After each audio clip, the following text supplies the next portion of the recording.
Assalamualaikum warahmatullahi wabarakatuh. Bismillahirrahmanirrahim. Alhamdulillahi rabbil alamin. Wa bihi nasta'inu ala umurid dunya waddin.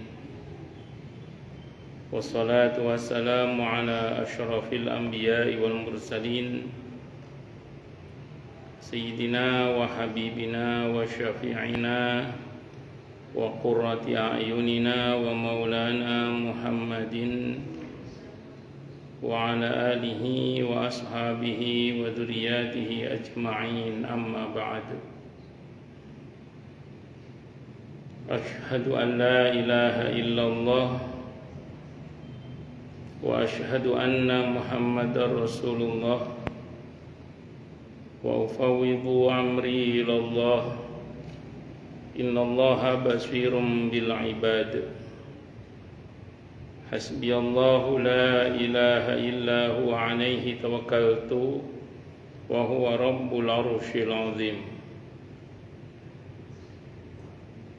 Qala Allah ta'ala fi kitabihil karim hikayatan an nabiyyillahi Musa alaihi salam.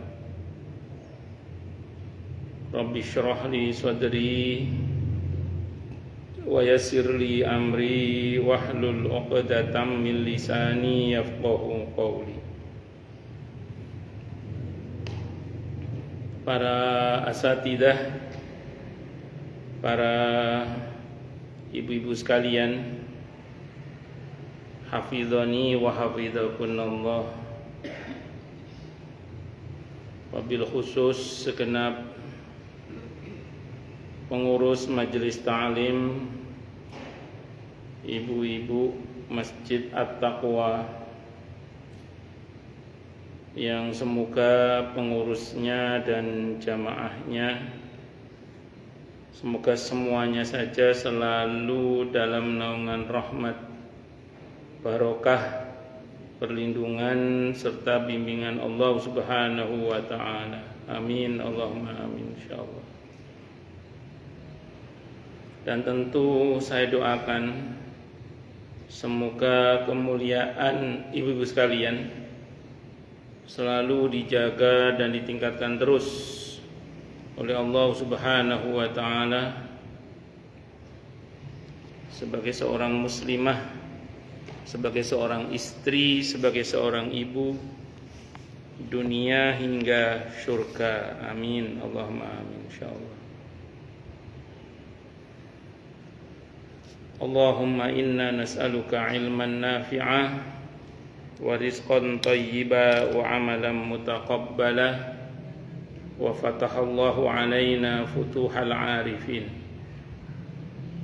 Allahumma inna na'udzubika min ilmin la yanfa' wa amalin la yurfa' wa qalbin la yakhsha' wa du'a la yusma'. Allahumma ati anfusana taqwaha wa zakkiha anta khairu man zakkaha anta waliyuha wa maulaha. Amin, Allahumma amin, insyaallah. Allahumma barik lana, Allahumma sallimna ila Ramadan wa sallim lana Ramadan wa tasallamhu minna mutaqabbala. Amin, Allahumma amin, insyaallah. Masih melanjutkan kajian kita tentang kitab Riyadhus Shalihin karya Al-Imam An-Nawawi rahimahullah rahmatan wasi'ah wa rahimallahu ulama al-muslimin. Qala al-musannif rahimahullah ta'ala wa nafa'ana bihi wa bi'ulumihi fid dharain, amin. Bismillahirrahmanirrahim. Bab baru ya, betul ya? Tentang sunnah berkata jelas, bahkan kalau perlu mengulang-ulanginya. Pertama, kalau ngomong yang jelas. Nabi itu kadang kalau bertanya kepada seseorang di balik pintu, Nabi bertanya, siapa? Saya. Saya siapa? Kata Nabi. Jadi kalau bisa jelas, saya Bu Subhan, saya Pak Rita, jelas. Bahkan pernah ada orang bertanya kepada Nabi itu, Nabi bertanya, yang nanya siapa? Zainab. Nah saat itu Zainab itu banyak orangnya. Zainab yang mana? Istrinya Abdullah bin Mas'ud. Oh ya, jelas Nabi itu maunya jelas. Sebenarnya itu kita dilatih dalam Islam ya, untuk memang apa-apa itu kalau bisa jelas, sehingga kalau ada apa-apa juga nanti jelas. Itu seperti itu. Itu secara umum gitu. Walaupun nanti ada pengecualian itu beda bab lah, tapi secara umum itu begitu. Makanya Nabi lebih suka dengan orang yang tadi kalau ngomong itu jelas. Nah, nanti juga dalam konteks ketika bicara dengan orang lain itu usahakan juga menggunakan bahasa-bahasa yang jelas, yang bisa dimengerti, ya. Karena begini, membengkokkan kata dalam satu bahasa itu bisa berdampak fatal, karena ada kandungan yang berbeda ketika kemudian itu diucapkan dengan berbeda. Contoh gini misalnya, contoh.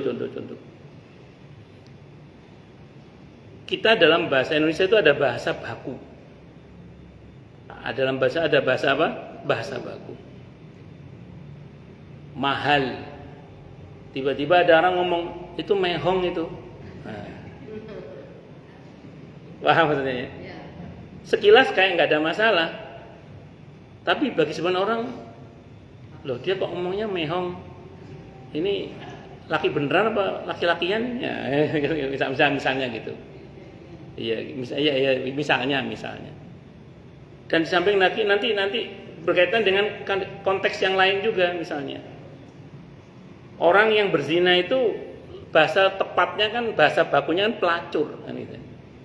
Penzina itu ya pelacur atau sejenisnya itulah. Tiba-tiba dibahasakan dengan istilah misalnya wanita pekerja seks komersial misalnya, PSK misalnya. Jadi dia sebagai pekerja. Ya pantas ketika kemudian ditangkap oleh Satpol PP itu, dia teriak, "Pak, salah saya apa, Pak? Saya kan bekerja, Pak. Saya bekerja membahagiakan hati orang lain." Nah, gitu. Kan gitu guyonannya ya. Ya gara-gara itu, istilah yang diplesetkan itu. Nah, dalam Islam itu kita diajari untuk cetha welo-welo gitu ya. Ya kalau nyolong maling gitu aja. Iya, kalau dia jahat ya penjahat berarti dia. Ngambil hak rakyat koruptor, udah gitu aja. Enggak usah dibahasakan dengan bahasa-bahasa yang diperhalus itu, enggak usah. Supaya orang tahu, oh ini jahat, ini jelek, ini enggak bagus, ini hina gitu loh, biar tegas gitu. Dan nanti erat kaitannya dengan begini. Erat kaitannya dengan kalau ngomong dengan seseorang itu, kalau bahasa Al-Qur'annya untuk para nabi itu bilisani qaumihim, dengan lisan kaumnya. Kalau dalam konteks kekitaan ala qadri uqulihim, sesuai dengan kemampuan orang yang kita ajak bicara. Maka tentu bicara dengan orang yang pendidikannya tinggi sama pendidikan tengah sama rendah itu harus berbeda. Sehingga kemudian kadang ada orang itu yang memaksakan supaya kelihatan intelek, bukan intelek. Iya. Sengaja menggunakan bahasa-bahasa yang sulit dimengerti kepada audien yang dia tahu dia nggak akan paham dengan bahasanya, hanya supaya kelihatan lebih intelek tadi itu. Nah, itu kalau di kitab ini kata Imam Nawawi makruh, tidak boleh. Dengan sengaja kita menggunakan bahasa-bahasa yang tinggi yang sengaja kita lakukan, padahal kita tahu audiennya nggak bisa menangkap informasi dengan bahasa-bahasa tadi itu. Maka menyederhanakan pilihan kata kepada sebagian orang yang kita ajak bicara supaya lebih mudah dipahami, itu itu yang benar sebenarnya. Dibandingkan dengan kita paksakan dengan menggunakan istilah-istilah yang tinggi sampai akhirnya kemudian orang yang paham pun kemudian orang yang kita ajak bicara ini tidak paham, itu seperti itu. Di antara bentuk akhlak yang tidak terpuji atau akhlak yang tercela adalah bersendawa karena kekenyangan di depan orang yang kelaparan. Nah, termasuk bentuk ketidakpatutan atau akhlak yang buruk adalah ketika kita bersendawa secara intelektual di depan orang-orang yang nun sewu masih bodoh atau belum mampu mencapai apa yang kita katakan tadi. Itu dianggap sendawa intelektual di depan orang yang lapar secara keilmuan itu. Nah, makanya saya ulang sekali lagi, dalam hal ini yang perlu kita cermati bersama adalah kita harus paham tentang muqtadul hal. Muqtadul hal itu siapa yang kita ajak bicara. Kalau muqtadul mahal, di mana kita bicara. Itu harus, kalau dalam ilmu balaghah ada istilah tadi muqtadul hal. Muqtadul hal itu dengan siapa kita bicara, dan ada muqtadul mahal, di mana kita bicara. Makanya nun sewu nggih, saya secara pribadi itu berusaha semampu saya untuk menyampaikan istilah-istilah agama itu dan istilah-istilah yang semoga bisa dipahami gitu. Karena kadang istilah-istilah agama itu kalau kita menggunakan pakem dasarnya, dan saya egois menggunakan istilah itu tanpa menggunakan istilah yang lebih mudah dimengerti, itu bisa jadi sebagian jamaah gak paham. Ustaz ngomong apa tuh? Itu seperti itu. Makanya harus diperjelas. Itu saya ulang, kalau disengaja menggunakan istilah-istilah yang tidak dimengerti, kalau kata Imam Nawawi dalam kitab ini, bisa menjadi makruh dalam hal ini. Bisa dimengerti nggih? Moga Bu silakan. Itu seperti itu. Pun An Anasin, diceritakan dari sahabat Anas ibn Malik radhiyallahu anhu, anna nabiyya, sesungguhnya nabi kita Muhammad sallallahu alaihi wasallam, kana adalah beliau, idza takallama, apabila berbicara, bikalimatin, dengan satu kalimat, a'adaha salasan, beliau mengulanginya sampai 3 kali, hatta tufhama, hingga bisa dipahami apa kalimat tersebut, anhu, dari nabi kita Muhammad sallallahu alaihi wasallam. Wa idza ata, dan apabila beliau datang ala qaumin, pada satu kaum, fasallama, maka beliau mengucapkan salam alaihim, atas mereka. Sallama alaihim salasan, beliau mengucapkan salam atas mereka salasan, berapa? 3 kali. Rawahu al-Bukhari, hadis riwayat Imam al-Bukhari. Jadi Nabi itu senang mengulang apa yang beliau ucapkan itu. Mungkin kalau saya membahasakan dalam bahasa kita ya, dalam bahasa kita. Jadi ini begini Bu ya, ini halal kalau begini, ini haram kalau begini. Saya ulang ya, ini gini. Kira-kira kalau diulang itu kita lebih paham apa enggak? Ya. Itu satu dulu. Terus gini lagi, kalau sekarang alhamdulillah sih ada media kayak YouTube dan macam-macam ya. Pernah enggak Ibu dengerin satu ceramah? Ceramah yang sama diulang lagi didengerin, itu kadang baru paham ceramah yang ketiga itu baru paham nggak betul? Oke. Kalau saya pernah ngalami gitu soalnya. Jadi di ceramah yang pertama kadang masih belum mudeng, diulangi lagi. Saya itu sering kalau nonton atau dengerin YouTube itu saya kadang kelewat, kayak kurang paham, saya balik, saya ulangi lagi. Nanti kok belum nyantol, saya ulangi lagi. Nah itu baru kadang mudeng itu setelah yang kesekian kadang. Nah, itulah mungkin hikmah kenapa Nabi kok mengulang-ulang ya.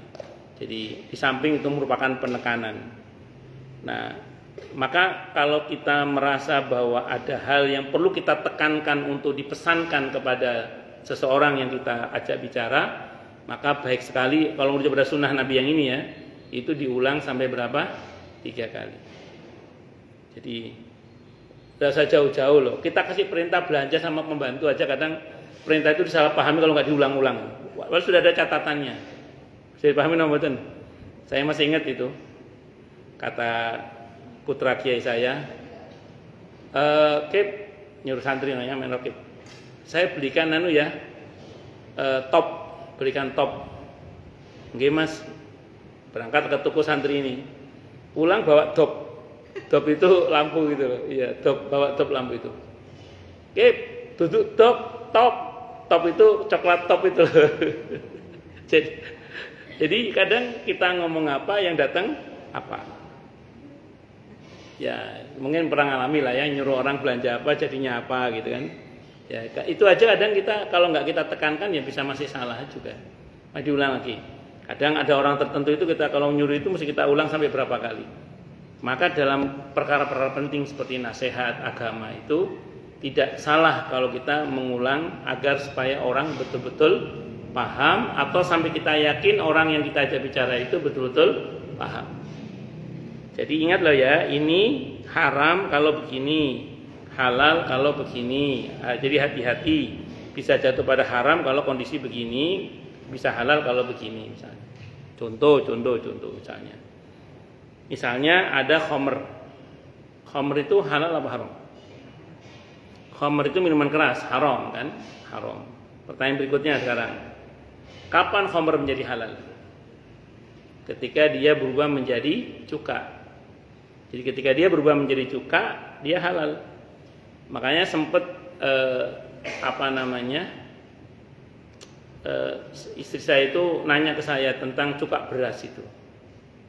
Cuka beras itu ada yang mengatakan itu arak, ada yang mengatakan itu cuka. Sebentar, harus clear dulu saya bilang. Ini arak apa cuka? Gitu aja. Kalau sudah cuka beras misalnya, ya halal. Karena sudah berubah menjadi cuka.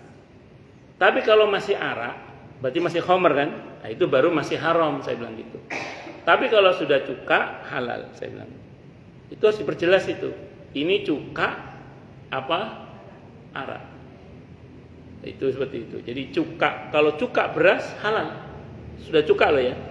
Tapi kalau masih arak, haram. Kadang ada orang jual minuman legen itu, buah siwalan itu dia tulisi tua. Kalau legen halal, kalau legen. Legen itu niranya kelapa atau aren atau apapun bisa, atau siwalan, buah siwalan lontar itu halal. Tapi kalau dia bilang tua, berarti sudah fermentasi. Kalau fermentasi tua itu sama dengan khamr. Dulu tua itu untuk memabukkan. Nah, maka saya kalau ada tulisan tua saya nggak beli. Kadang ya, ternyata yang dia jual ternyata bukan tua, itu legen sebenarnya, cuman dibahasakan dengan tua supaya orang tertarik untuk beli. Tapi orang sing seneng teler, sing tuku. Tapi ternyata itu bukan tua, tapi legen. Tapi saya kalau ditulis tua nggak mau beli sudah. Kenapa? Karena tua itu haram, nggak boleh. Terfermentasi menjadi apa? Cuka, menjadi halal lagi, seperti itu. Jadi kenapa? Air tape halal masih nggak ada masalah. Tapi kalau kemudian difermentasi khusus sampai menjadi khamr, menjadi haram kalau sampai menjadi khamr. Tapi kalau air tape aslinya halal tidak ada masalah. Karena dia bukan khamr. Khamr itu minuman yang sengaja dibuat untuk memabukkan. Itu namanya khamr. Dalam konteks di masa Nabi ya, khamr itu segala minuman yang difermentasi memang untuk memabukkan. Makanya dulu Nabi itu ketika ada minuman fermentasi itu sampai dengan 1-2 hari beliau minum. Begitu hari ketiga dan seterusnya Nabi udah nggak mau minum karena sudah bisa rentan berubah menjadi khamr tadi itu aukamakal. Itu. Jadi hukum itu kadang ada dinamikanya itu. Bu Ritawati sebelum akad nikah dengan Pak Kus haram. Nah, ngeten nggih. Begitu Pak Kus mengatakan qabil tu nikah untuk Bu Ritawati, ya Bu Ritawati loh. Rita Wardani bukan, Rita Wardani langsung seketika itu menjadi halal. Sedetik sebelumnya haram, sedetik kemudian menjadi halal. Tapi setelah terjadinya apa tadi? Akad. Itu seperti itu. Pun. Jadi kadang hukum itu ada dinamikanya.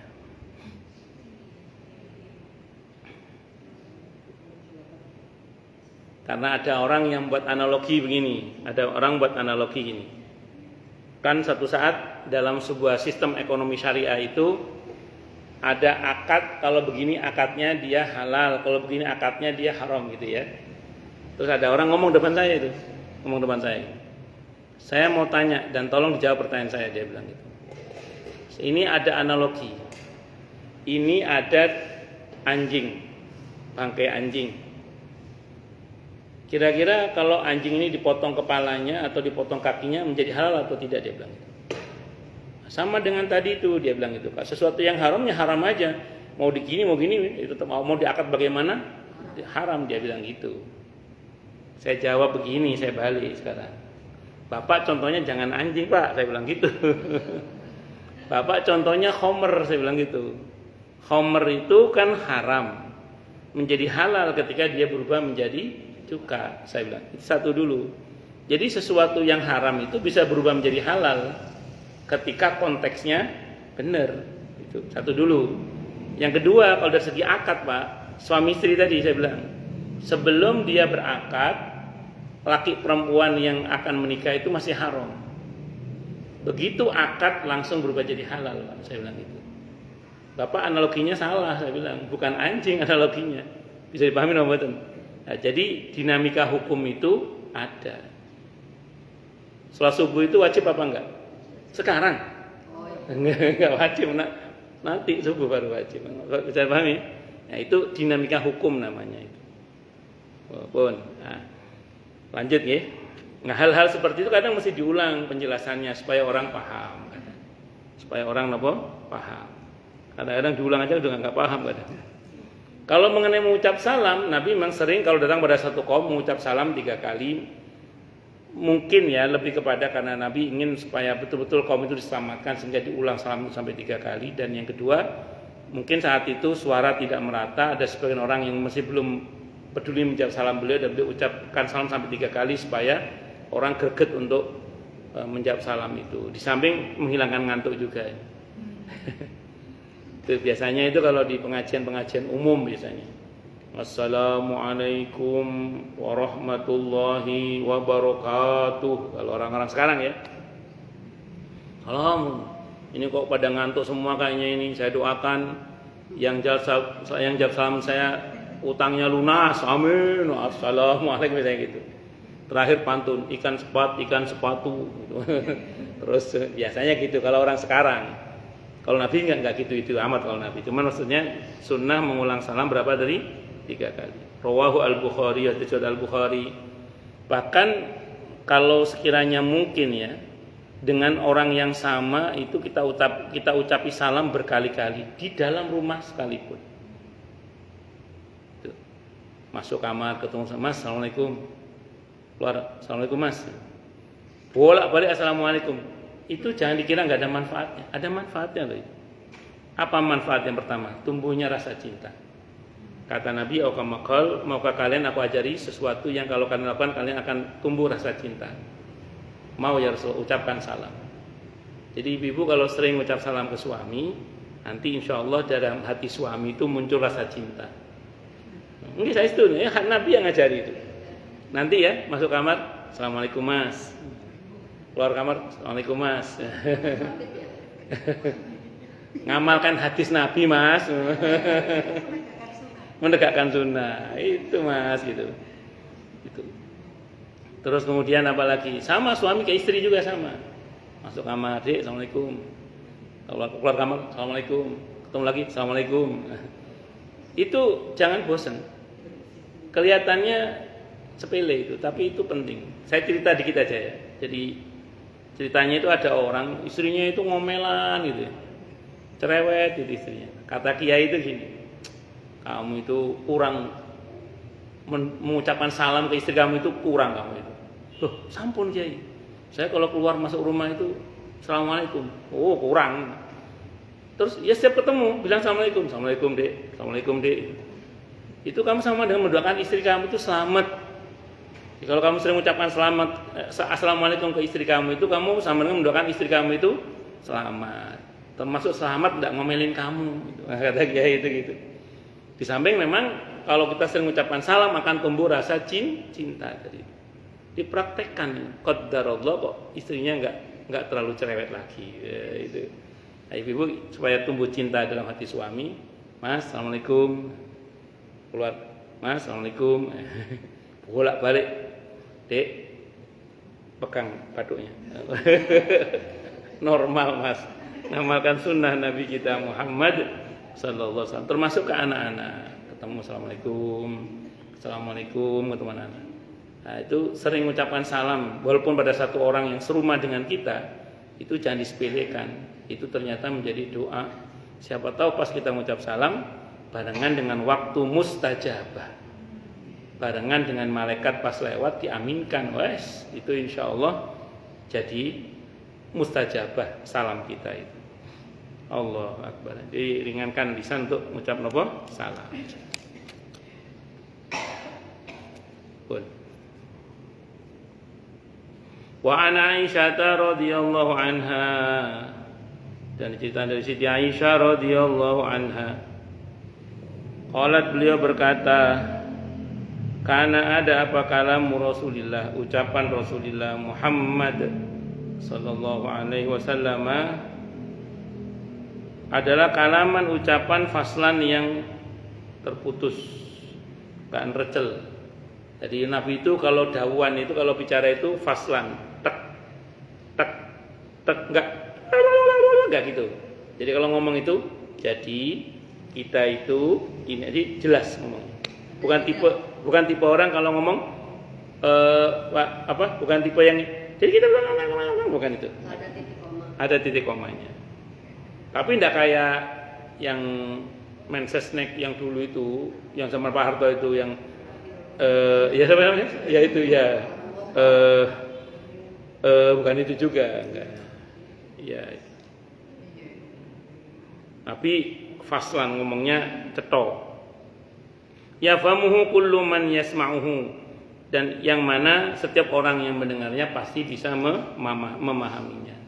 Rawahu Abu Dawud, telah meriwayatkan hadis siapa Imam Abi Dawud. Nabi itu senang kalau ngucap itu diputus-putus. Bahkan gini Bu, di dalam sholat, di dalam kitab Syarhul Minhaj ya, dikutip dari Abdullah ibn Ahmad ibn Hambal, putranya Imam Hambali. Itu cerita suatu saat Imam Ahmad, bapak saya, Imam Hambali maksudnya, itu tidak paham tentang hadis Nabi di mana Nabi melarang di dalam sholat itu untuk muwasalah. Jadi Nabi itu melarang kita dalam sholat itu muwasalah. Muwasalah itu nyambung bacaan, nyambung perbuatan, nyambung bacaan. Kata Imam Ahmad, saya tidak paham. Sampai datanglah Imam Syafi'i dan kami tanyakan kepada beliau, kata beliau, yang dimaksud dilarang menyambung di setiap bagian sholat. Makanya sholat itu yang betul bacaannya itu ya jangan diwasol tapi difasol. Misalnya ya, baca Fatihah. Bismillahirrahmanirrahim. Alhamdulillahirabbil alamin arrahmanirrahim maliki yaumiddin iyyaka na'budu wa iyyaka nasta'in sampai waladhdallin, boleh enggak gitu? Boleh, tidak apa-apa. Secara hukum tetap sah. Tapi karena ada larangan dari Nabi untuk muwasalah, yang sahih adalah Bismillahirrahmanirrahim. Alhamdulillahi rabbil alamin arrahmanirrahim. Nah, itu. Jadi bukan di duel tarawih 7 menit itu. Sampai sarungnya melorot barang. Nah, naudzubillah kalau yang model begitu, maksudnya yang tidak tumanina maksudnya. Makanya kalau bisa termasuk antar bagian sholat, misalnya seperti salam kalau di situ. Kan pernah Gus nanya di sini ya. Justru kalau merujuk pada riwayat itu dalam kitab Syarhul Minhaj, yang sahih salam itu diputus. Assalamualaikum warahmatullah. Salam kedua, Assalamualaikum warahmatullah.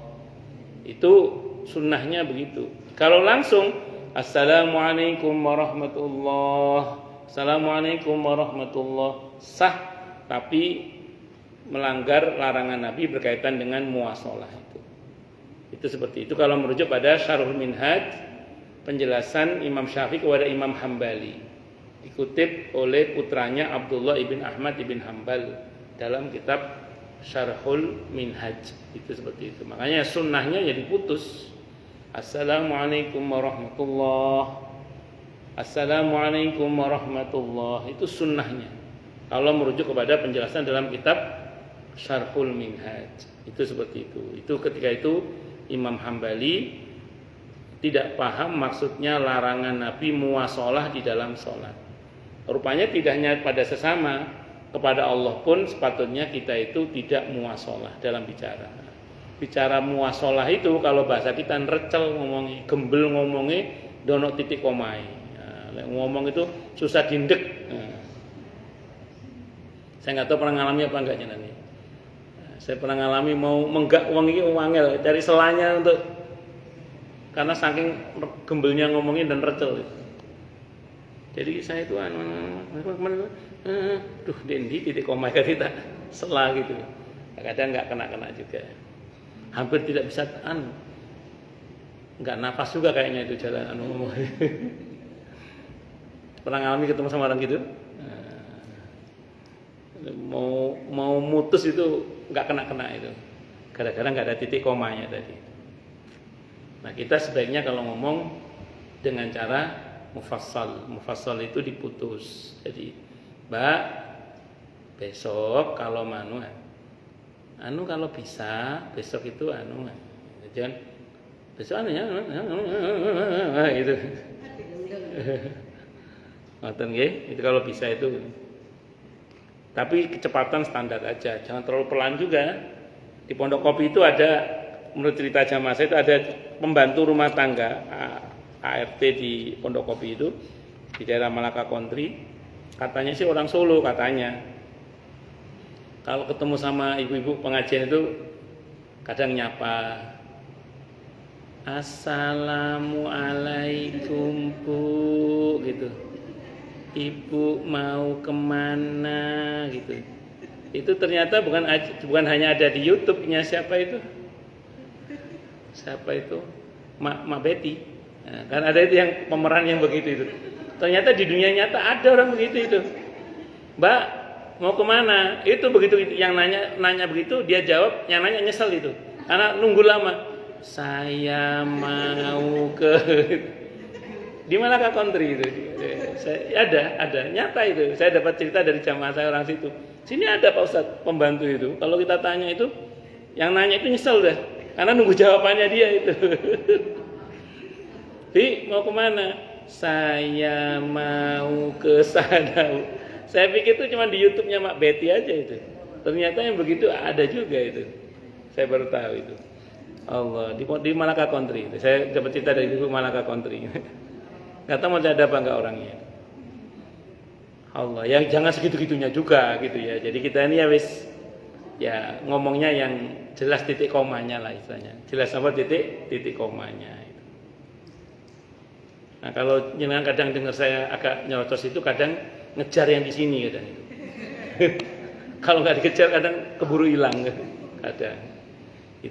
Itulah bedanya Muhammad Subhan dan Muhammad Rasulullah sallallahu alaihi wasallam. Pun.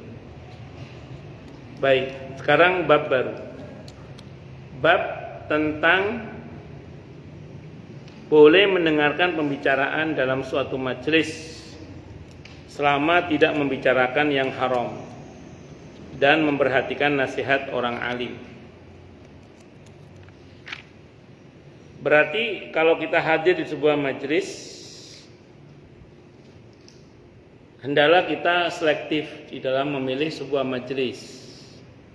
Kalau majelisnya majelis yang sifatnya justru membuat orang semakin lalai dari Allah, mengobarkan permusuhan dengan sesama muslim dan seterusnya, sehingga pulang-pulang alih-alih hati tenang malah kemerungsung, terprovokasi dan termotivasi untuk saling bermusuhan. Majelis-majelis model seperti ini sepatutnya dihindari. Jadi saya ulang, majelis-majelis seperti ini sepatutnya dihindari, ditinggalkan atau dihindari.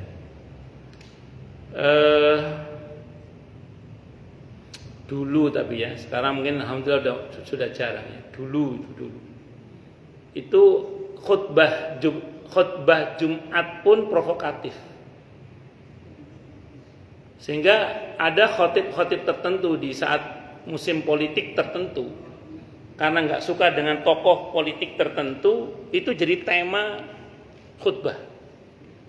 Sehingga memprovokasi jamaah untuk benci pada tokoh politik yang berseberangan dengan yang sedang berkhutbah itu. Padahal kesalahannya bukan muttafaqun alaih Bukhari Muslim. bukan kesalahan yang disepakati oleh masyarakat. Itu hanya persepsi politik, hanya gara-gara berseberangan kepentingan politik. Saya pribadi kalau sholat Jumat khotibnya begitu, saya keluar. Karena saya anggap batal sholat Jumat saya. Kenapa? Karena di antara rukun khutbah Jumat adalah wasiat takwa. Lah ini kok wasiat permusuhan, ajak orang berantem. Padahal itu sesama muslimnya misalnya. Padahal kesalahannya bukan kesalahan yang disepakati, kecuali jelas-jelas untuk mengingatkan bahaya yang jelas-jelas gitu ya. Ini perkara yang soal perspektif politik atau kepentingan politik. Itu saya keluar itu. Kenapa? Karena bagi saya sholat Jumatnya sudah batal. Karena rukun khutbah adalah wasiat takwa. Loh ini kok ngajak orang berantem. Kalau saya nggak bisa keluar kan di tengah-tengah misalnya, nggak bisa keluar, maka saya mengulang dengan sholat zuhur. Karena saya anggap sholat Jumatnya ini nggak sah. Gara-gara rukun khutbahnya dilanggar. Bukannya mewasiati orang untuk bertakwa, tapi ngajak orang untuk berantem. Ada beberapa channel di medsos itu saya blokir. Karena provokatif. Bukannya membuat orang semakin menebal imannya dan semakin ingin berbuat baik pada sesamanya. Alih-alih begitu malah kemudian membuat orang semakin kemerungsung untuk memuji saudaranya. Nah, saya mengambil sikap untuk memblokir akun-akun tertentu yang menurut saya sudah keterlaluan. Menurut saya. Itu seperti itu. Nah, kita ketika duduk di majelis pun juga harus selektif. Jangan sampai duduk di majelis yang kemudian kita pulang bukannya iman semakin bertambah, bukannya semakin memperbaiki hubungan dengan Allah dan dengan sesama, tapi malah semakin kemerungsung untuk berantem misalnya. Makanya saya ingin sampaikan begini Bu, saya mungkin pernah cerita di sini. Sebelum masuk Islam, suku Aus dan Khazraj itu berperang berabad-abad. Gak cuma berantem Bu, berperang berabad-abad. Suku Aus dan Khazraj itu. Madinah. Begitu masuk Islam, di dalam pembinaan Nabi kita Muhammad sallallahu alaihi wasallam, suku Aus dan Khazraj ini menjadi bersaudara. Setelah berantem berabad-abad, mereka menjadi bersaudara. Setelah berantem berabad-abad, mereka menjadi apa Bu? Bersaudara. Ibu paham maksudnya? Harusnya Bu, kalau kita ini belajar agama ini dengan baik dan benar, mestinya yang tadinya berantem jadi bersaudara. Loh, kok sekarang nun sewu ini fakta di lapangan. Ada sebagian kita sebelum ngaji baik-baik saja. Begitu ngaji kok malah berantem. Ah, ini tolong dicek kembali Bu. Jangan-jangan ada yang salah. Karena saya ulang tadi, dulu orang belajar kepada Nabi yang berperang berabad-abad jadi bersaudara. Lah ini kok ada orang belajar Islam, setelah belajar Islam kok malah berantem? Ini pertanyaan besar. Memang ada Ustaz, ada orang nanya ke saya. Ini pertanyaan nyata ya, ada orang nanya betul ke saya. Jadi beliau bertanya gini ke saya. Ustaz, di grup alumni kami, dia bilang gitu, di grup alumni kami, sebelum kami ngaji Ustaz, itu rukun Ustaz, baik-baik saja semuanya. Jadi ketika belum ngaji rukun. Begitu ngaji Ustaz, terbelah jadi dua Ustaz. Ada yang garis keras. Ada yang garis lunak atau apa saya nggak ngerti itu. Ada kelompok jihadis atau apa namanya saya nggak paham istilah dia itu. Terbelah Ustaz, berantem. Gimana Ustaz? Saya jawab, kalau yang seharusnya sih, kalau belajarnya benar, itu semakin bersaudara. Harusnya. Tapi kalau setelah belajar kok malah berantem, ada dua kemungkinan. Salah guru atau salah paham, saya bilang gitu. Bisa salah guru, bisa. Salah paham, bisa. Gurunya benar, muridnya terlalu semangat memahaminya. Karena istilah murid lebih galak dari gurunya itu biasa. Ya, sebagaimana ustadz kadang lebih galak dari nabinya itu biasa. Allah, makanya saya ulang sekali lagi nun sewu nggih. Carilah majelis-majelis yang mendekatkan kita kepada Allah. Majelis-majelis yang membuat kita itu semakin ingin berbuat baik kepada saudara-saudara kita, sesama muslim terutama, maupun pada sesama manusia pada umumnya.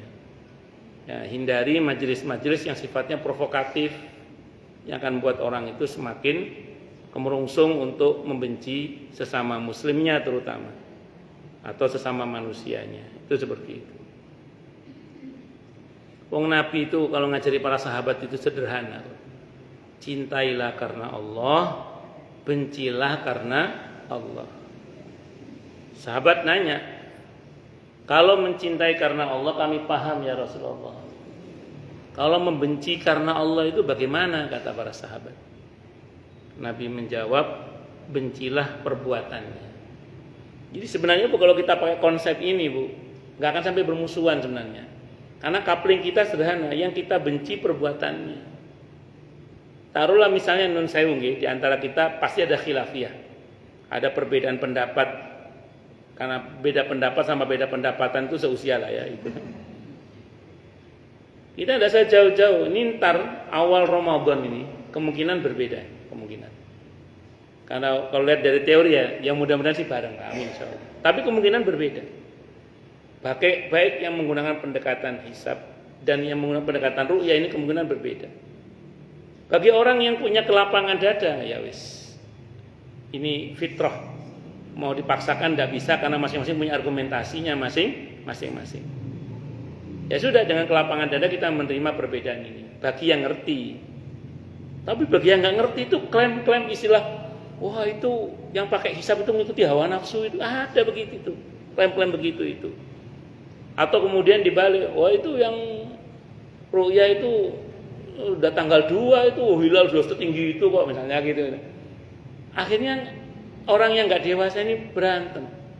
Tapi memang nggak di mana-mana dari dulu yang ramai itu uang receh sih memang dari dulu. Iya. Yang alimnya malah biasa aja. Ya. Itu seperti itu. Nah, kita nggak usah heboh, saling menghormati aja, saling menghargai saja. Nah, itu namanya dewasa di dalam berbeda. Walaupun semoga bareng lah nanti ya insya Allah. Walaupun ada potensi berbeda, saya doakan semoga bareng saja lah. Amin. Allahumma. Karena nanti keputusannya di ulil amrinya kan nanti itu seperti itu. Soalnya yang sebelum-sebelumnya ulil amrinya bisa berkompromi sepertinya. Mudah-mudahan yang sekarang bisa juga, mudah-mudahan. Biar bareng-bareng nggih. Nah, ben guyub. Yang penting atas dasar ilmu. Bukan atas dasar serampangan juga. An Jarir, dari Jarir ibn Abdullah radhiyallahu anhu qala, beliau berkata, qala telah bersabda li kepadaku siapa Rasulullah sallallahu alaihi wasallam fi hajjatil wada'i, saat haji wada, istansitin nas, kata beliau, istansitin nasa, perhatikanlah apa yang dikatakan oleh sesama manusia.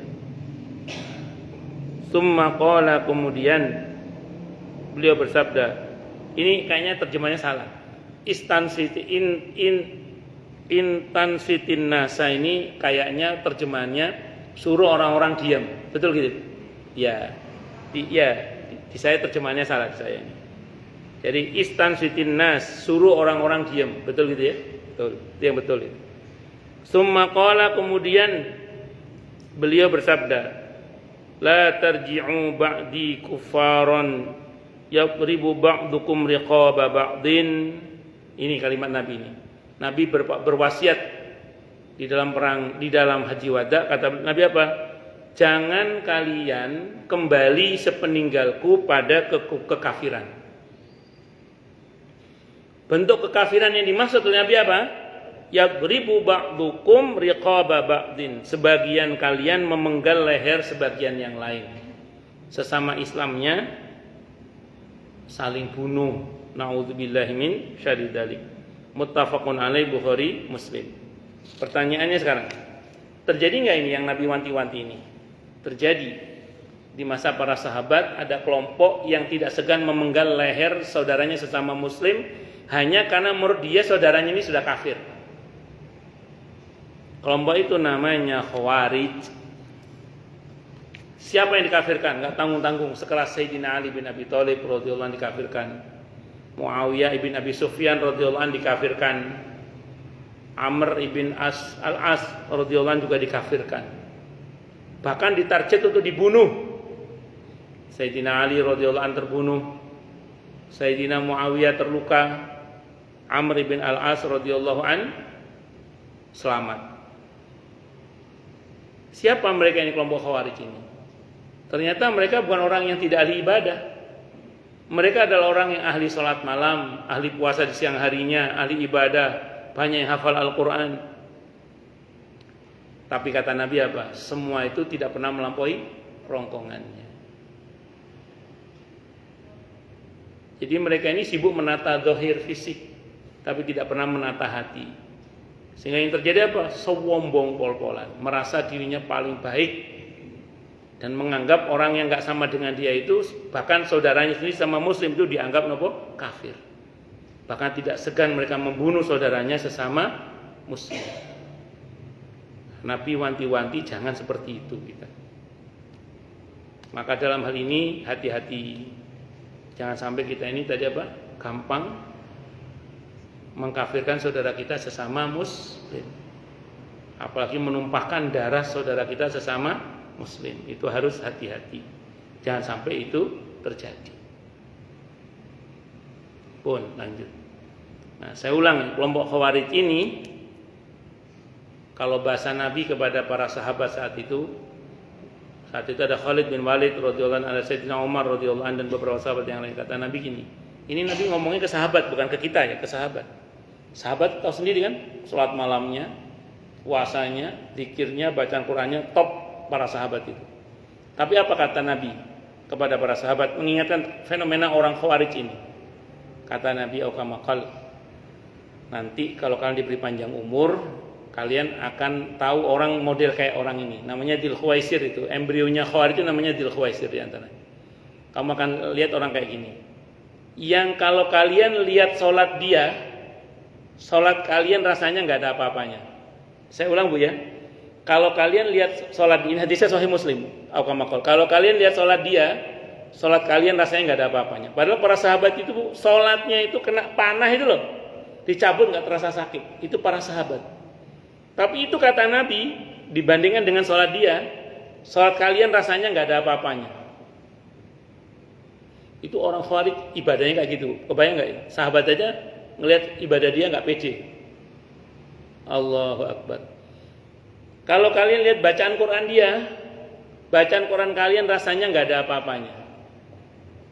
Sayyidina Utsman itu kata Abdullah bin Umar, kalau sholat malam itu seringkali khatmul Quran, kadang hampir khatmul Quran, seringkali khatmul Quran.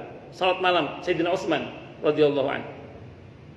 Lah itu aja kata Nabi dibandingkan dengan bacaan Quran dia, rasanya bacaan Quran kamu itu nggak ada apa-apanya. Coba, saking topnya. Tapi kata Nabi itu, tapi semua itu tidak pernah melampaui kerongkongannya. Jadi orang Khawarij itu Bu sibuk memperhatikan zahir. Tampilannya UDP, unggul dalam penampilan, sangat memperhatikan zahir, lupa menata hati. Sehingga ibadahnya yang luar biasa itu bukan membuat dia semakin rendah hati, tapi semakin sombong sekali, membuat dia semakin angkuh, sombong, memandang rendah yang lain, merasa diri paling baik. Bahkan tadi saking kebablasannya, beberapa orang yang sama-sama Islamnya hanya karena dia nggak cocok, itu bahkan sampai dikafirkan. Terutama pelaku dosa besar menurut mereka. Masih yang tadi yang dikafirkan nggak tanggung-tanggung, sekelas Sayyidina Ali bin Abi Thalib radhiyallahu anhu. Yang dikafirkan sekelas Sayyidina Muawiyah radhiyallahu anhu. Yang dikafirkan sekelas Amr bin As radhiyallahu anhu. Sahabat-sahabat besar Nabi kita Muhammad sallallahu alaihi wasallam. Dan dibunuh, diupayakan untuk dibunuh. Makanya kata sahabat Ibnu Abbas radhiyallahu anhuma. Saya baca dalam riwayat An-Nasa'i ketika Ibnu Abbas hendak berdebat melawan 6.000 orang Khawarij saat itu. 1 lawan 6.000 kurang lebih. Kata Ibnu Abbas ketemu mereka saat itu. Apa kata Ibnu Abbas? Saat itu Ibnu Abbas izin, saya baca agak lengkap begitu ya. Di riwayat An-Nasa'i itu Ibnu Abbas pamit ke Sayyidina Ali sebagai khalifah untuk debat melawan orang Khawarij yang jumlahnya kira-kira 6.000 orang. Kata Sayyidina Ali, jangan, saya khawatir dengan keselamatan Anda. Karena yang kami punya dari keluarga Nabi ya diantaranya adalah Ibnu Abbas ini. Dari keluarga Nabi kan diantara Sayyidina Ali juga keluarga Nabi, Iman ini juga keluarga Nabi juga kan. Nah, beliau khawatir keselamatan sahabat Ibnu Abbas. Kata Ibnu Abbas, tidak usah khawatir panjenengan, saya insya Allah tidak ada masalah dengan mereka. Oke. Akhirnya Ibnu Abbas diizinkan. Pas mau berangkat Ibnu Abbas itu pakai pakaian yang terbaik, pakaian yang bagus, klimis, top, tampilannya bagus pokoknya. Kata beliau, saya sedang menghadapi kaum yang melihat zahir. Jadi zahir saya harus bagus supaya mereka bisa menerima saya. Paling enggak di awal diterima dulu lah. Beliau tampil dengan tampilan yang klimis pokoknya. Karena mereka memang tipe orang yang menyampaikan dia UDP unggul dalam penampilan. Kata Ibnu Abbas menarik, kata beliau gini, saya lihat di wajah mereka kelelahan karena rajin beribadah. Saya lihat di wajah mereka tampak kelelahan karena banyak beribadah kepada Allah. Tapi kata Ibnu Abbas ini kurang lebih gini, tapi mata mereka penuh dengan permusuhan. Tatapan mata mereka penuh dengan permusuhan. Raut wajah mereka menampakkan sulit diajak bersaudara. Raut wajahnya itu menampakkan sulit diajak bersaudara. Tutur katanya penuh dengan caci makian. Kalau orang Jawa bilang, kok gak memper babar blas. Dengan wajahnya para sahabat Nabi yang ahli ibadah, tapi Allah katakan simahum fi wujuhihim min athari sujud. Al-Fat ayat 29 itu Allah mensifati wajahnya para sahabat Nabi di mana di wajah mereka tampak bekas sujud.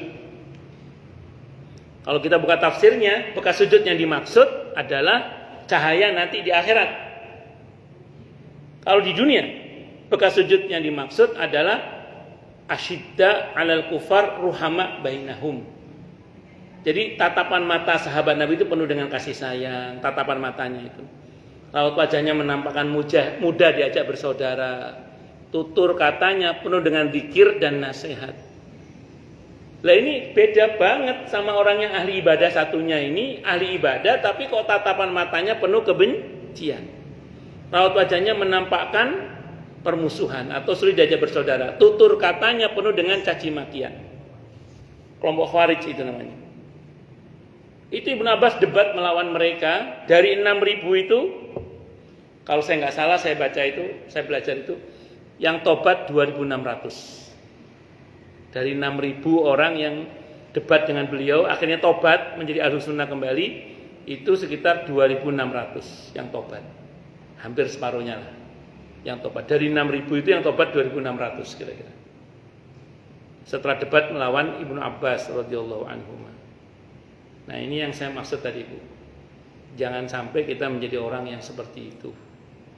Yang kalau bahasanya Nabi, jangan kalian sepeninggalku kembali pada kekufuran, yaitu dalam bentuk sebagian kalian memenggal leher sebagian saudaranya yang lain. Kadang sesama Islamnya berani menumpahkan darah sesama Islamnya. Hanya untuk perkara-perkara yang sebenarnya tidak prinsip sebenarnya. Itu seperti itu. Wallahu a'lam bishawab. Makanya harus hati-hati. Bab tentang nasihat. Ngomong.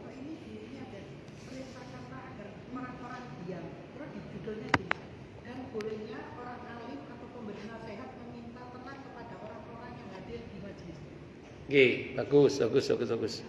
Di antara adab di majelis atau menghadiri majelis adalah dengan cara diam dan mendengarkan ucapan seorang alim. Dan seorang yang alim yang hendak menyampaikan ilmunya diizinkan dalam syariat untuk menegur muridnya atau jamaahnya untuk diam dan mendengarkan. Nah, itu yang saya pahami gitu. Wallahu a'lam bishawab. Nah, kalau mau kita teruskan, dulu itu Nabi itu punya juru namanya juru mu'addib, juru tertib. Jadi ada beberapa sahabat Nabi itu yang ditugasi oleh Nabi untuk menertibkan jamaah. Itu namanya mu'addib namanya. Dulu yang saya pernah tahu di Istiqlal itu ada satpam yang ditugaskan untuk menertibkan jamaah yang sholat di Istiqlal saat itu. Di beberapa masjid ada tim juga, terutama untuk anak-anak, itu namanya mu'addib namanya. Jadi mu'addib itu juru tertib, untuk menenteramkan jamaah supaya diam saat seorang alim berbicara. Wallahu a'lam bishawab. Oke, monggo silakan. Monggo.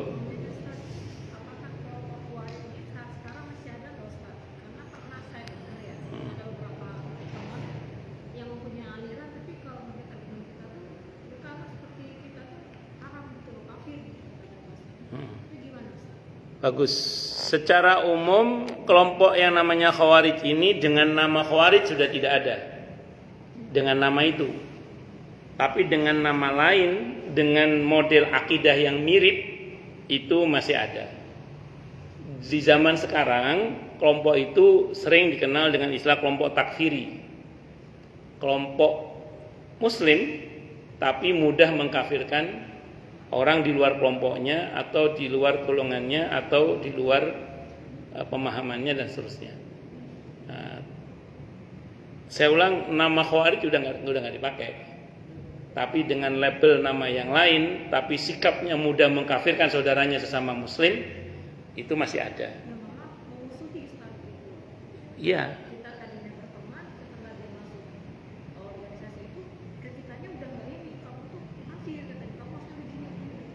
Iya, ya itu termasuk bagian dari itu. Dengan nama yang berbeda kan? Ya, sudah namanya udah bukan Khawarij lagi, tapi sudah nama yang berbeda. Saya itu punya kawan seorang ustadz, Pak Haji ustadz lagi. Kata kelompok yang seperti itu ngomong ke teman saya, Pak Haji, kalau Pak Haji masuk Islam, coba bayangkan. Kalau Pak Haji masuk Islam, coba bayangkan. Berarti dia dianggap belum masuk Islam, maksudnya masuk kelompoknya gitu. Kalau Pak Haji mau masuk Islam, ini ada putri-putri kami, silakan dipilih aja Pak Haji.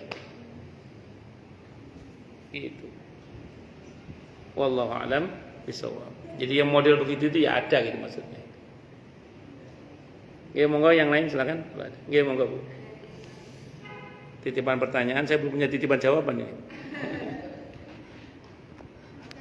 Oke. Ya.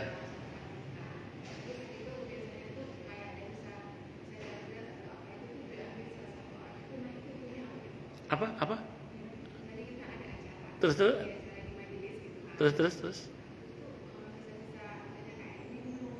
Hah?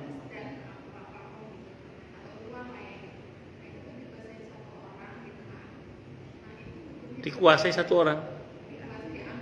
Satu orang gitu. Apa itu? Saya nggak ngerti. Sebentar. Jadi ada satu acara, ya di majelis itu, kemudian kayak semacam beras dan uang itu dikuasai oleh satu orang, sisanya, terus?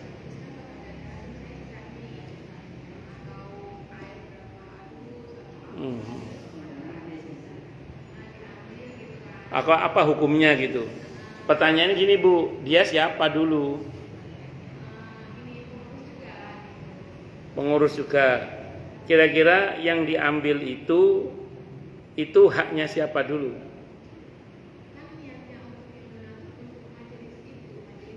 Ya, berarti harusnya itu tidak dimiliki secara pribadi, tapi dimiliki oleh organisasi majelis taklim itu, gitu kan?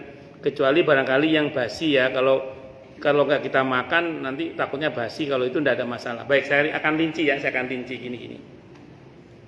Secara prinsip kalau di fikih, saya ngomong fikih dulu Bu ya. Sedekah itu didistribusikan sesuai dengan amanah. Makanya saya pernah ditanya oleh sebagian jamaah, Ustadz ini kami kolektif ngumpulin dana untuk membeli Al-Quran guna disumbangkan ke sebuah pesantren Al-Quran tertentu. Ceritanya ini Ustadz yang nyumbang banyak banget, kuota Qurannya udah terpenuhi. Sementara di edaran itu kan untuk pesantren ini untuk bantu Al-Qurannya. Sementara ini surplus. Boleh nggak Ustadz kalau ini kita langsung alihkan ke pesantren lain yang membutuhkan? Ya tunggu dulu. Nah, saya bilang gini, kalau merujuk pada akad sodako harus sesuai dengan amanah. Saran saya gini, berarti secara hukum tidak boleh diarahkan ke pesantren lain karena taunya ke pesantren itu. Solusinya dua, betul. Pertama diinfokan ke jamaah, ini akan dialihkan ke pesantren yang lain kelebihannya, atau begini, tetap serahkan kepada pesantren itu semuanya, karena kan tujuannya pesantren yang dimaksud. Selanjutnya terserah pesantren itu kalau mau mendistribusikan kepada pesantren-pesantren yang lain. Itu solusinya.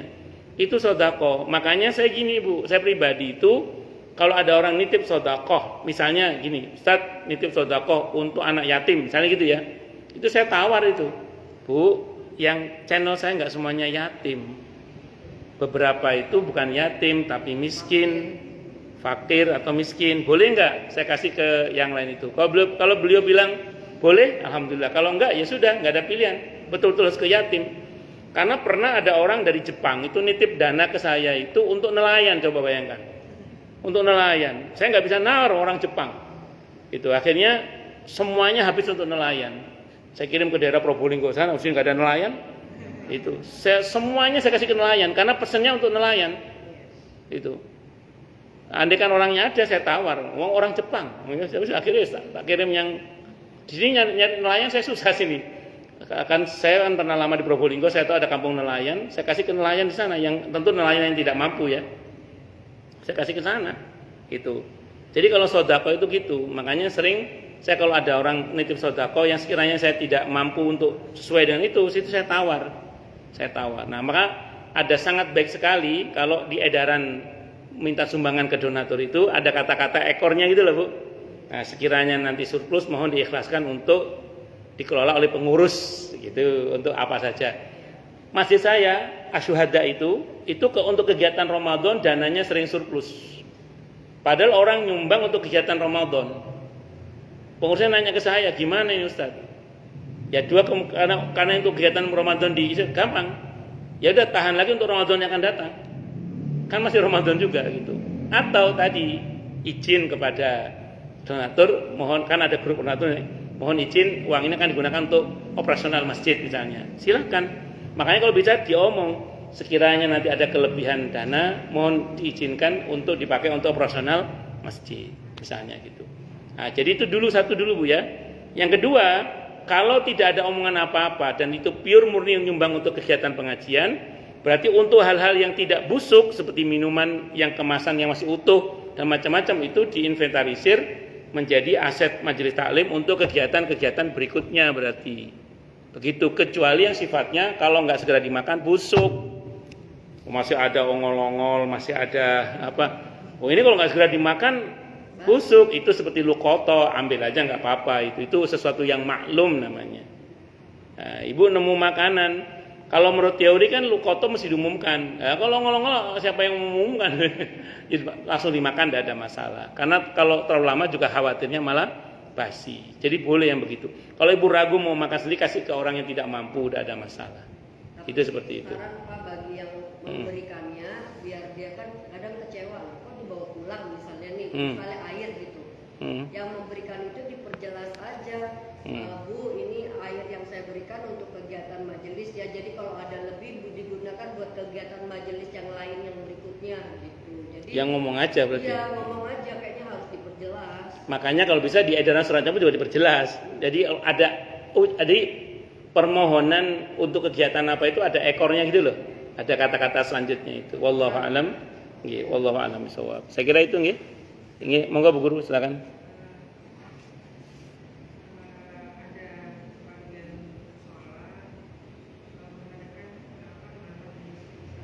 Ya. Baik. Nanti malam ya insyaallah. Ya hisab maupun ru'yah sama kalau ini. Karena tanggal 1 Sya'bannya sama. Saya langsung bicara matengnya saja ya. Para ulama salafus soleh terdahulu di generasi tabi'in dan tabi'ut tabi'in yang saya tahu itu ada 3 pendapat. Ini saya langsung pakai matengnya. Kalau pakai mentahnya kan pakai hadisnya. Ini saya langsung pakai matengnya pendapat ulama di masa salafus soleh yang saya tahu ya. Ini masa sahabat, tabi'in dan tabi'ut tabi'in. Itu ada 3 sikap dalam mensikapi malam nisfu Sya'ban.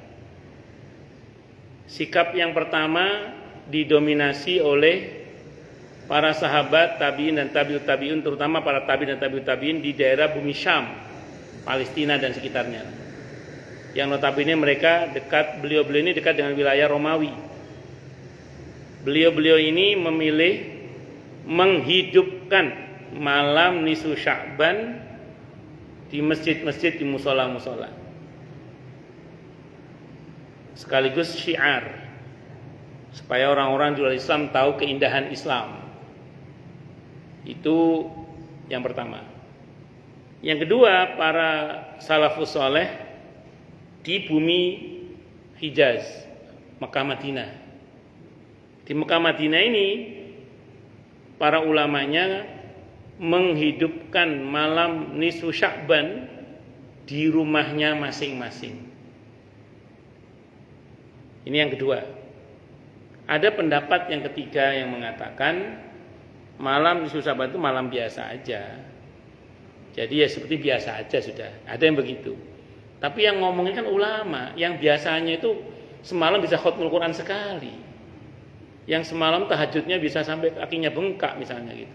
Ulama yang notabene kadang hampir nggak pernah tidur karena berzikir kepada Allah. Ya pantas kalau ngomong biasa aja, yang ngomong kayak gitu orangnya. Nah, jadi secara umum kalau kita ambil titik pokoknya ya, malam nisfu Sya'ban itu bukan malam biasa. Itu malam yang luar biasa. Kalau di hadisnya itu malam di mana Allah mengampuni seluruh makhluk kecuali 2. Orang yang berbuat syirik dan yang berantem. Malam nanti jangan berantem ya. Jadi kalau mau suami ngajak berantem, Mas besok aja ya, jangan sekarang. Itu seperti itu. Karena sayang kalau kita tidak diampuni oleh Allah gara-gara berantem itu. Itu nanti malam itu. Dari kapan? Dari maghrib sampai subuh. Anda pilih aja waktunya. Ngamalin apa Ustadz? Terserah. Mau baca Yasin silakan, baca Al-Waqiah silakan, mau sedekah silakan, mau silaturahim silakan, mau taklim silakan, bebas. Monggo. Jadi tidak ada ketentuan khusus yang saya pahami. Ada beberapa riwayat tapi lemah. Ada yang sahih tapi itu bukan amalan khusus, terserah lah. Termasuk ziarah kubur itu yang sahih diantaranya. Itu seperti itu. Wallahu a'lam bishawab. Begitu Bu ya? Baik. Dan ini malam mustajabah ya. Malam di mana doa ini mustajabah kata Imam Syafi'i. Kata Imam Syafi'i dalam kitab Al-Um ada 5 malam yang doa itu mustajabah. Malam Jumat, malam Idul Adha, malam Idul Fitri, malam 1 Rajab dan malam nisfu Sya'ban. Doa mustajabah. Jadi kalau bisa jangan disia-siakan malam ini insyaallah. Berbuat baik apapun terserah, mau sedekah, mau silaturahim, mau banyak baca Al-Qur'an, mau baca surah Yasin, mau baca surat Tanah, jangan. Terserah mau baca apa saja, yang penting berbuat baik, jangan disia-siakan nggih. Berdoa yang baik-baik. Wallahu a'lam bishawab. Karena ulama-ulama salafus saleh memandang malam nisfu Sya'ban bukan malam biasa. Ini malam yang luar biasa, maka jangan disia-siakan. Ngoten nggih. Bahwa caranya terserah nggih, mau di masing-masing rumahnya monggo, mau di masjid, di musola juga silahkan. Masing-masing punya pilihannya sendiri-sendiri. Betul. Ya, betul. Enggak. Ya betul, ada yang begitu. Ikhwan dong, ada yang begitu kan? Iya betul, saya bilang gitu. Ya. Ya, jawabannya gini, Bu. Boleh. Yang penting jangan bilang dari Nabi kalau bukan dari Nabi. Jangan bilang harus kalau nggak harus. Jadi apa? Enggak, saya lagi pengen baca surah Yasin. Nah, gitu aja. Jadi nggak harus Yasin, nggak harus. Surah apa saja terserah. Monggo. Nah, saya mau baca Waqiah aja silahkan. Saya mau baca surah Ar-Rahman, silahkan, bebas, terserah, nggak harus. Yang penting tadi ya, yang bukan dari Nabi jangan dibilang dari Nabi. Yang nggak harus jangan dibilang harus. Ya pengen aja gitu aja, bebas, monggo silahkan. Mengenai doa terserah. Yang saya tahu yang jadi pokok doa diantaranya itu adalah minta ketetapan iman dan Islam, mati dalam husnul khotimah, diberi rizki yang luas dan kesehatan biasanya. Wallahu a'lam bishawab. Biasanya gitu. Doa apa aja terserah, doa apa saja. Wallahu a'lam bishawab. Cukup dulu nggih. Kita tutup dengan hamdalah. Alhamdulillahirabbil alamin.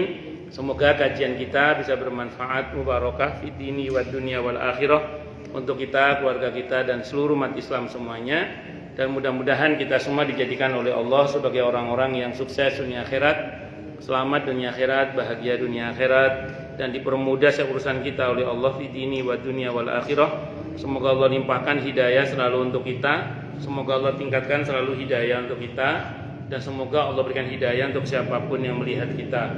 Subhanakallahumma bihamdika asyhadu an la ilaha illa anta astaghfiruka wa atubu ilaik.